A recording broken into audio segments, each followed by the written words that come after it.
with that being said, I did just polish off half a bottle of Prosecco just before starting this podcast. So, hello and welcome to episode 3 of this season's podcast with myself, Christian, and today I'm joined with Austin and Ed. So there's no Jamie with us, but however, Ed is debutising for this season. So welcome back, Ed. How are you?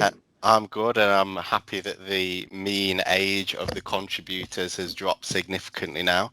Hopefully, we'll have some more relevant discussion points. That's it. We've lost one listener. Jamie has tuned out now. But Austin, how are you in the States? How's life treating you at the moment? It's good. Definitely better after the game today. So that's always a positive. Exactly. Yeah. So yes, a 3-0 away victory at the Hawthorns. In recent years, has been very happy hunting ground for us Foxes. So straight into it, Ed. What did you make of the overall match? Like, how was it? How was the first half? How was the second half for you? I felt that we were in control. I think it was going into it. I think quite a lot of people were a little bit concerned, really, for obvious reasons. Ended last season very badly. Sold a first choice fullback, not really signed many new players to A, replace him, and B, add to the much needed squad depth. We also had suspension issues, so we're a little bit nervy, but I thought there were a few errors in the first 10, 15, 20 minutes. After that, I just felt we were the better team, and it was first game of the season, so it was never going to be a great performance. But I never felt like they were going to win. It was just a question for me: were we good enough to create enough to score goals and hence win?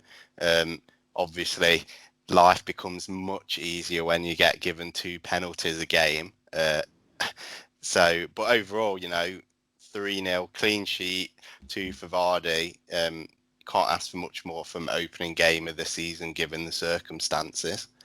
I mean, that's a very comprehensive answer, and it's hard to disagree with you for once, so I am on board with that. But Austin, just off air, we were speaking that we felt that Leicester City maybe started the game a bit cautiously. I mean, do you want to just explain what your thoughts are behind that? Well, it was.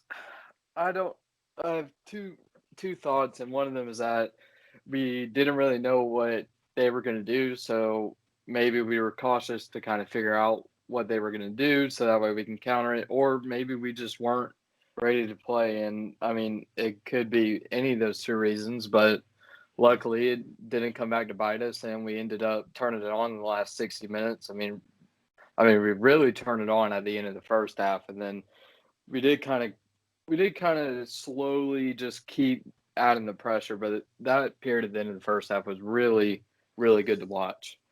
That's what I mean. I think, I was messaging, obviously, yourself and Jamie and Ed, and just saying that it just felt like we weren't comfortable in the game, but it just felt like we were that team who were going to go up the other end and score. So that's for me, that's quite pleasing, because towards the end of last season in particular, we were always a team on the receiving end of that.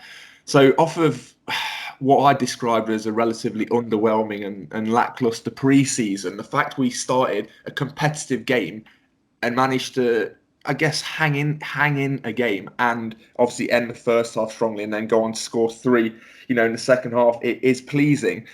But who was a standout performer for you, Ed, today? Well, stand out in positive or a negative sense. Obviously, Vardy took his penalties very well. Keeper didn't even go the right way, and even if he did, he wouldn't have saved them. To be honest, having said that, as discussed off air, I was very wary of Ndidi at the start. More so, doesn't really matter how good he is when you're playing out of position. It is obviously a lot harder, and there were a few misplaced passes or questionable decisions in the first 10 to 15 minutes. Which I was a little bit on edge about. So I was a bit concerned about that. But I was impressed with the new fullback. I thought he came in, obviously scored the goal, great positioning. just standing back waiting for the cross gave the keeper no chance. So I think that's a really promising start to his Leicester City career. Well, it's interesting you should say about Ndidi. I think something that made all of us laugh was obviously that overweighted back pass. I'm not sure if Ndidi thought he was on the halfway line or something, but if that was on target, then Schmeichel would have had a huge problem on his hands. But I think, generally... Probably still annoyed at Schmeichel for smacking the ball against him against Bournemouth last season. That is a good point. That will live long in his memory, I'm sure. But... obviously, you've alluded to Castagna as well. I think you avoided saying his name. But, what's his name? Castagna. Oh. But or Castagna, as Ed said off air. But nonetheless, we move. And no, for me, what was refreshing, I was doing the tweets during the game, and I just thought it seems so simple, but that run that he made, just that late run into the box, from the YouTube compilations I was watching of him, I think before the last podcast, I was saying to Jamie and to Austin that what he does the simple things so well, and it's his experience, and it's just that run, like coming in like that, as a fantastic header. So what was it that impressed you, Austin, about him? Like, was he literally what you expected? I mean, have you seen a lot of him at Atalanta? Like, just talk us through your thoughts. Well, based on what I've heard on Twitter about him, pretty much everyone's right. It was not only obviously the goal, but there was one really good cross about 10 minutes in that no one was in the box for. I mean, it was perfect right on the 6-yard line, that if we had a striker who is really good in the air, like, that's perfect for him. Some of the switches that he made, just the runs that he was making, and you didn't really see any vulnerabilities defensively either. He always seemed to be in the right position. So he was definitely very impressive, and definitely very excited to see more of him, and especially when maybe Ricardo comes back into the team and he goes to the left. I mean, those two fullbacks look to be really, really good together. Yeah. What I thought was good was that so what happened last year when Ricardo was injured or Chilwell was out or whatever, as well as they tried and as well as Fuchs' experience and Justin is one for the future, I always felt this is just a downgrade. Like, we're not as good, we're not as threatening in attack, we're not as strong in defensively when they came in. But now, obviously, Chilwell isn't there for obvious reasons. Ricardo's injured, but I never felt we were that much worse off, at least in that one position. So there's at least one aspect of this strengthening of the depth of the squad that's happened, that we've been able to bring in this really capable player. So I think that was promising. Well, yeah, I mean, it's hard to disagree with you. I think you've hit the nail on the head in saying a capable, sort of experienced head, and I think again we alluded to it in last week's podcast that it's all well and good bringing in youth players or even blood in our own youth, but to bring it, you need to have a balance of experience, if anything, to act as mentors, as well as obviously putting in good performances on the pitch. But it's interesting because obviously, again, we alluded to Justin on the other side. How did you think he got on today? Obviously, well, I guess a yellow card was probably a fair decision for that tackle, but do you think that was a critical, a must-do foul in that position, Austin? Yeah, that was definitely a must-do. I mean, he did. I mean, if he does the foul in there, he's probably in on goal, and obviously you don't know what's going to happen after that. But the only negative I have was the fact that their fullback, I can't remember who it was, he got in a lot of times behind him on that left side. But I thought other than that, I mean, he was solid, no massive mistakes. He did take the yellow for the team. So, I mean, it's definitely a performance to kind of get him back in the swing of things, and hopefully next week he'll maybe be better at that.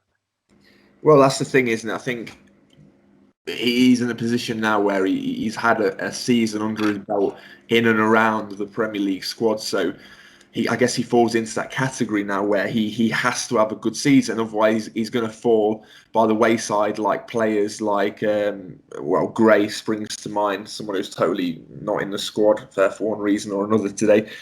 So it will be interesting, but obviously, like you say, once Ricardo comes back, Castagna predictably goes to the other side. Justin does become a squad player, so it will become interesting to see if he is given the nod in the Europa League. You know, there's a lot of factors that are going to come into it. You know, I'm sure. But looking a bit further up the field, today we had Mendy sitting. That could have easily been Chowdhury. Me personally, I thought he had a solid game. I know Ed. I think Mendy falls into the category of like Amarty. I forgot how to pronounce his name. But no, I think he falls into the category where you find him a relatively underwhelming player, someone who's maybe below the quality of what you hope to see in that CDM position. But I was listening to the post-match phone-in on Radio Leicester, and the general consensus and what I agree with is that he was moving the ball sensibly and giving it to players in a more advanced position wisely so they could do something with it. And that doesn't mean that all his passes were sideways or backwards. The thing is, he was looking forwards. And the criticism of Chowdhury is that's something of his game that he isn't that good at, moving the ball on fast. So who would have you started? Obviously, hindsight is a beautiful thing. You might not want to take Mendy out, but Mendy or Chowdhury, like how do you analyse that situation? Well, given the opponent, and I sort of thought from the off West Brom weren't going to be particularly challenging. I have no problem with Mendy playing, but I guess my issue was, and easier said than done. We shouldn't be in a position anyway where Ndidi, who is one of, if not the best player in his position in the league, should be playing at centre back. Like Mendy did a job today, undeniably. He didn't try anything too fancy. He tried to give it to people who could create stuff, and he probably got like a 7 out of 10 performance. But you know, when you got a player like Ndidi, he needs to be in his proper position, and Mendy should be a squad rotation option at best. So I don't know. I'm more of a view of he did well, but I'd rather not be in a position where I've got to rely on that. So hypothetically speaking, say today's game was against, I don't know, let's say, Liverpool or Man City. So someone with a very potent attack. Do you think Ndidi would have got found out today properly? Well, I think we would have played. Well, yeah, I think he nearly got found out a few times at the start. But I think, right, if we really want to go hypothetical, and I'd evade your question, I think we would have played a different formation. We probably would have played 5 at the back against them. Right, Justin. What's his name? I can't. Soyuncu and someone else at centre back. But yeah, I don't get me wrong, he didn't play bad, but I'm just holding to the point where I don't think, given that we've known Evans has been suspended for these first games, and we know we need more depth anyway, I'd much rather be in a position now where I know we're trying to bring someone in, but it'd be nice to, in the first game of the season, have that person here already, so we can play our best players in their best positions. Obviously, the Evans saga will affect us for the first 3 Premier League games of the season. So, I mean, you alluded to saying and someone else if we were to play 3 centre backs. Like your options right now are Fuchs or someone out of the under 23s. So looking, I know we're going to preview Burnley properly, but do you just see Ndidi standing in at centre back for those 3 games then, or? I think if we don't sign anyone, this team should probably stay the same, given the dominance we've shown in this game, and the fact Burnley are again not a mega attacking team, so I'm quite happy for that. Obviously, if we sign a centre back in the next couple of days, and we've got a full week to blood them in with the rest of the squad, I think it'd be worth while trying to get him into the team. Okay, well, you've touched upon transfers. I'm going to rein you back in. We are going to get onto that very shortly. But just Austin, just before we move on from the game, obviously Vardy off the mark, 2 goals, 2 from the spot, 2 very confident penalties, and of course a fantastic celebration that many of us anticipated. But look, he's not getting any younger. Everyone says it, but what's your predictions for his season? Did you feel he was more integrated today? Obviously, towards the end of last season, I personally was criticising not so much him, but maybe Rodgers in his tactical style. That Vardy was very vacant. But how did you feel he fared today, and how do you feel that's going to pan out for the rest of the season? Well, for the first 30, when we were kind of feeling him out, he was very vacant, and he was just out there. I think when I heard the commentary, I think in the first 30 minutes he had 4 touches, and that obviously cannot happen. He's our talisman. He's a guy that everyone fears when he's out there, and he did get better at the end of the game. He didn't have that normal kind of Vardy run in. Didn't really have that today, but we also didn't really need it today because we were doing so well getting the ball through the midfield out to the wings, and that kind of helped us. But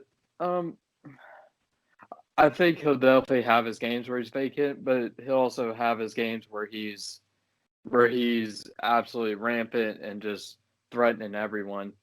It's interesting. It's interesting. I'm just going to interject you there because you've touched upon Vardy's lack of touches. Do you regard this as an important thing, or is Vardy a player that he only needs 4 touches and a half and he can get a goal? And I know this is something, Ed, I believe you're a believer in that. Vardy doesn't necessarily have to be involved. You don't have to be getting the touches. It's just the touches he does get have to be, in and around that 6-yard box, that penalty area. So, moving on from what Austin said, do you regard the amount of touches Vardy has as important, Ed?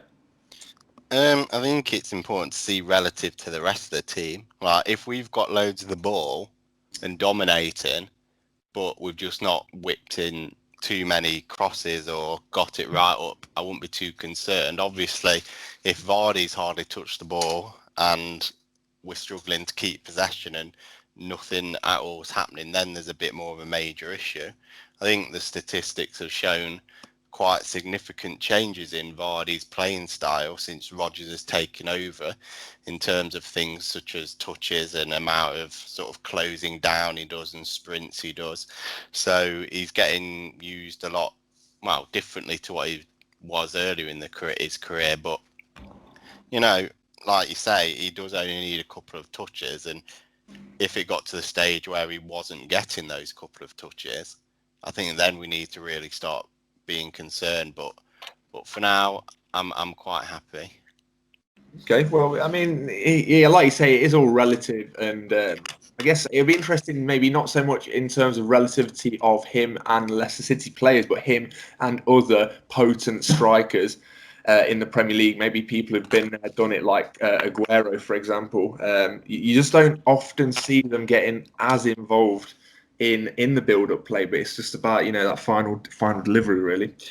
But yes, a win is a win, so I guess we won't dwell upon that or focus on too many negatives. But something we have spoken about is transfers. I believe is the deadline, is it something like the 2nd of October? So we've still got a couple of weeks, but ultimately the season is underway. And we haven't really seen much sort of traction, which is a cause concern with the European agenda coming up. But Austin, the most likely player we're looking at is Wesley Fofana of Saint-Etienne, managed by Claude Puel. What do you know about this player? Does he excite you? And ultimately, at centre back, is he a player that we should be bringing in? He's only 19, so that kind of will excite you, and you really would want to build on that. Good age. Yeah, he's a player that I think when everyone is healthy, he's going to be that rotating player that kind of you're killing me. He's going to be at that point where he's going to probably come in those Europa League matches to kind of come in, and maybe if we have to run a back 3, he'll be there. He is, from what I've heard, he is very quick. He's he's going to be a lot more like Sinutu than Evans. So, I mean, he obviously wants to move, and I don't blame him playing under Puel, but we're just No offense. yeah, no offense. But he's especially with our center back problems right now, like we have to bring him in because let's say Stingy or Evans gets hurt and then we're almost back to square one. And I think Roger says that he wants to loan out Bankovic, which that blows my mind because if we have a center back problem, why are we loaning out center backs? I mean, it's just not smart to me there. So I think we definitely need to go out and get him. It is interesting you speak about Benkovic. For me, it just seems like he's either seriously out of favour with Rodgers or Rodgers does seriously think he's way off Premier League pace. But the fact is he hasn't really been given a chance, so it is interesting. But sticking with Fofana, so just to bring up our listeners to speed, I'm sure you're all aware, but if you're not, I believe Leicester bid around £22 million. Fofana has apparently rejected a recent contract offer from Saint Etienne. So it seems like he's edging for a move away. I don't know whether these reports to believe. Obviously, it's newspaper talk, but apparently Saint Etienne looking somewhere closer towards the £26 million mark.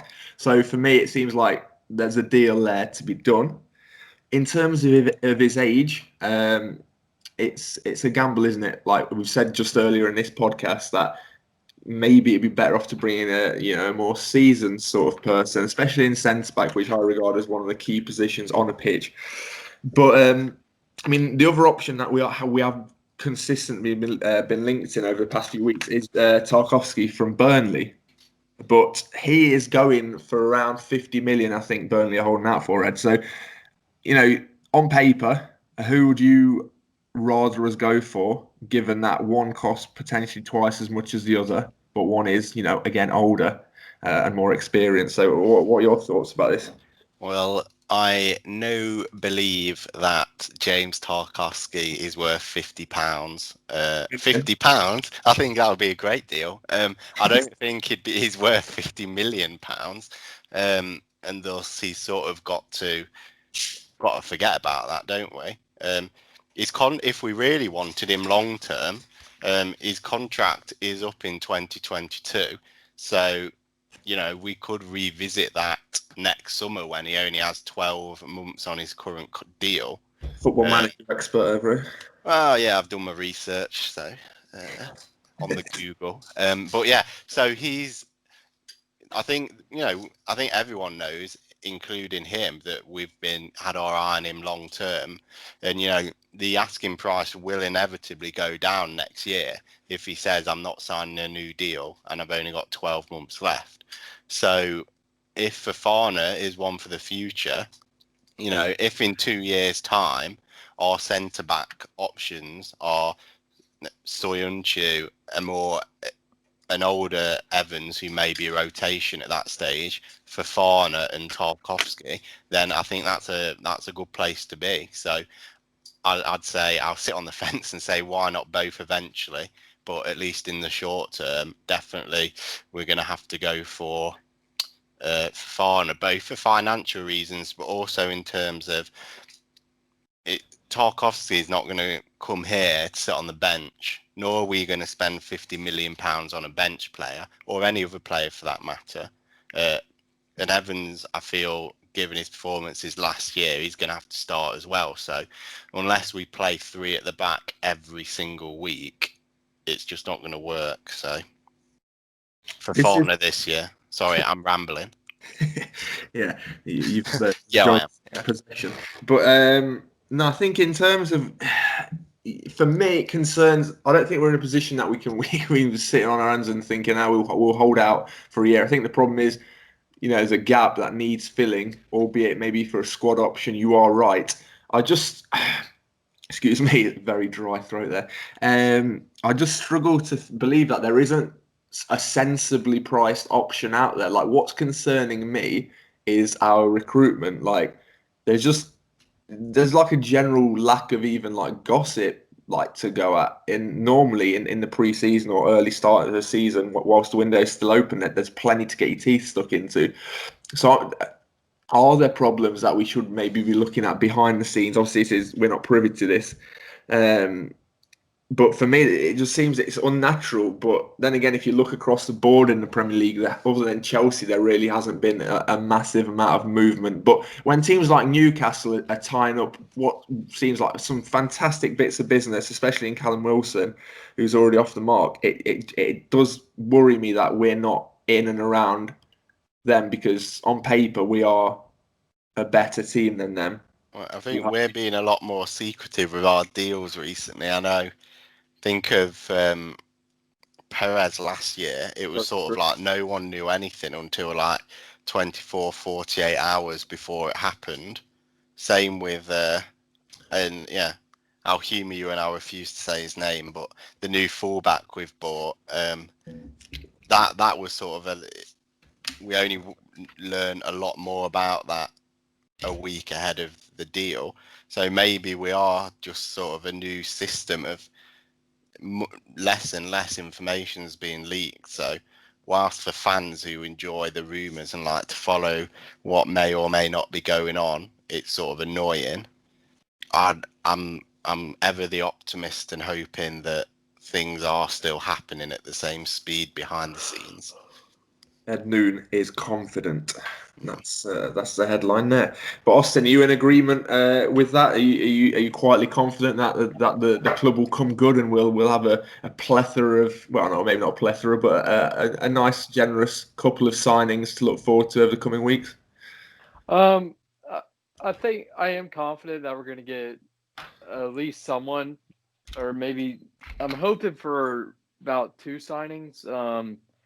Fofana definitely one of them, and then hopefully a winger, because still kind of need that. And I mean, we haven't really talked about that, but we really do need a winger. And so I think I'm definitely confident in 1.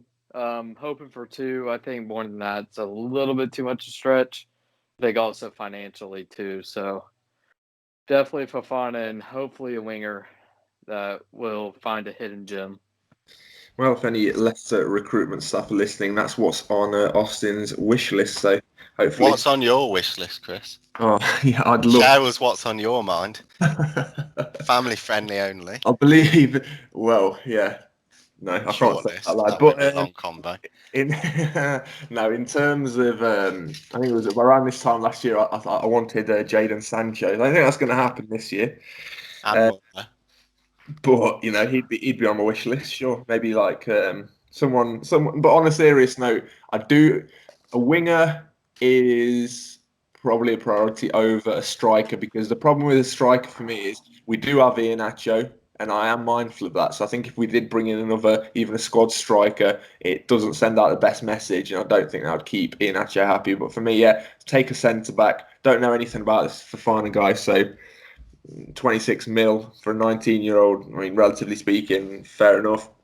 But yeah, a wide option, someone to deliver more balls into the box ultimately, or a tricky little player out there, even if as an impact sub. So maybe not someone who's going to come straight into the team. But for me, Perez, he is someone who goes vacant in matches. He can comfortably go through a game being a 5 out of 10 week in, week out. I was sorry to butt in, but I'll add to what you were saying, and then you can continue. If that's all right, host. I was just going to say, yeah, winger. I was concerned today that Albrighton was brought on. Kevin. He loves it. But yeah. Are you aware of this or not? No, I wasn't. I'm laughing because it sounds odd. I'll have to send you it. Share it to everyone else who may think you're being weird. Yeah.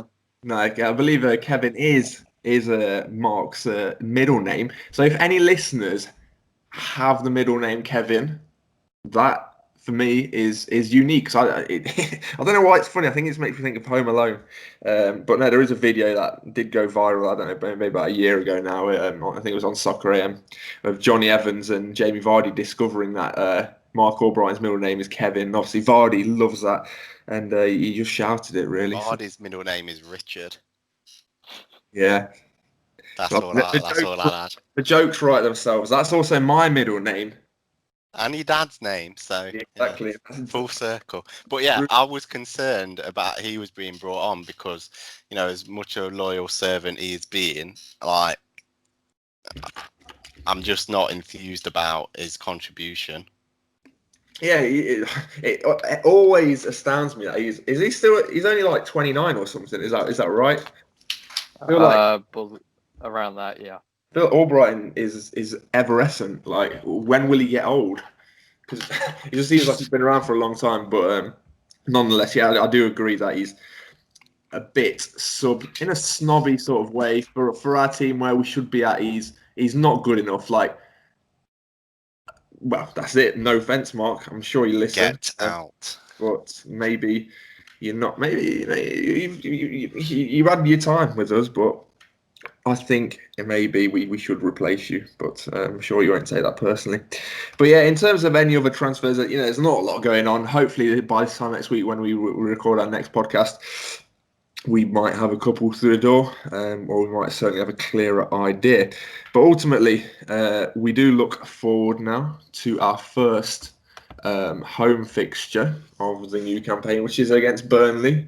It'll be kicking off approximately, well, at the time of recording, about this time next week, which is 7 o'clock on Sunday. So again, one of these strange post-COVID or post-lockdown kickoff times. But Ed, you said it's a similar game to West Brom. But do you still expect us to start as cautiously at home to Burnley? No, I think. Well, I say similar game, not necessarily in the style, but more as in terms of the general threat I see of them as a whole team. As in, if we perform well, even like an 8 out of 10, I'm not bothered really how they play. We should have enough. Obviously, getting to an 8 out of 10 with, injuries and early seasons not easy. But yeah, that's how I was framing it. But yeah, I expect to win. Like, I don't expect as much cautiousness. This will be our second game. It will be their first game. At least theoretically, they're going to be more rusty than us. We should have more time to get back to gelling as a team and playing the way we want to play.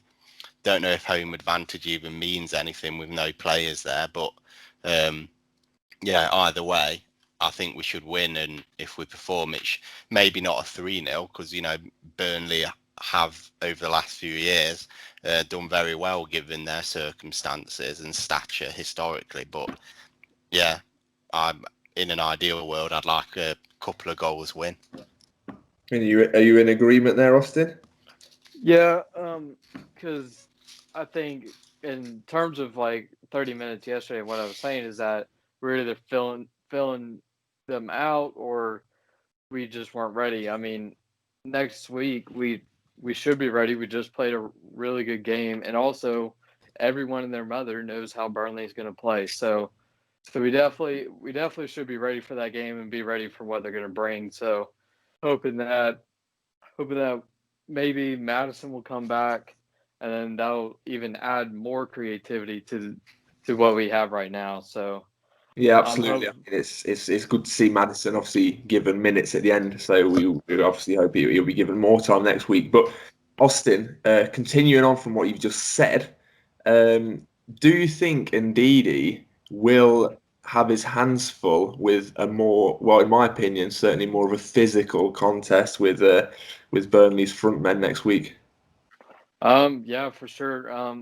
Maybe he doesn't play center back next week. We obviously don't know that right now. But if he is, then I think, because I mean, I haven't really heard of who West Brom had up front.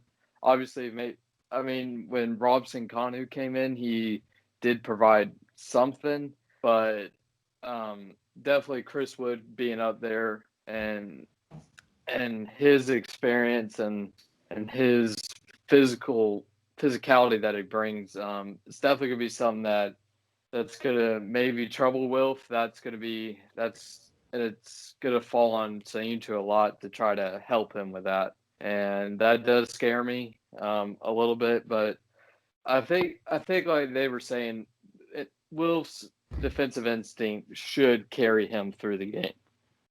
Yeah, well, again, I think you have partially hit the nail on the head. And the reason I say partially is because I do think someone like Sean Dyche and a team like Burnley will look to just, if Wilf plays at centre-back, which hopefully, he doesn't.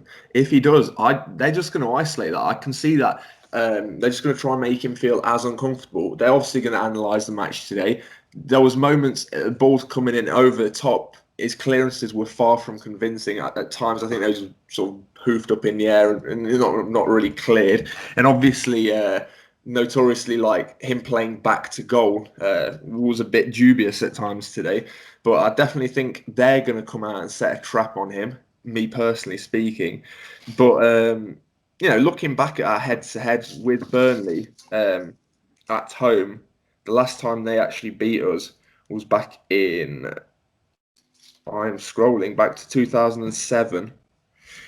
Let me see who scored on the day. See if we can have a little walk down memory lane. No, we can't. But I was back in the Championship. So ultimately, they're a team we should be disposing of comfortably. Now looking at the predictions, what we started this season was a little predictions league. And just to run through the predictions we made for West Brom today, myself, Ed, and Austin, we all went 2-0. Vardy and Tielemans to score first, so none of them came in, and Jamie came out with 3-1. So we all guessed the right result, but none of us got the right goal scorer or scoreline. So we look towards Burnley, and we'll start with you, Ed. How do you see this one going as you peer into your crystal ball?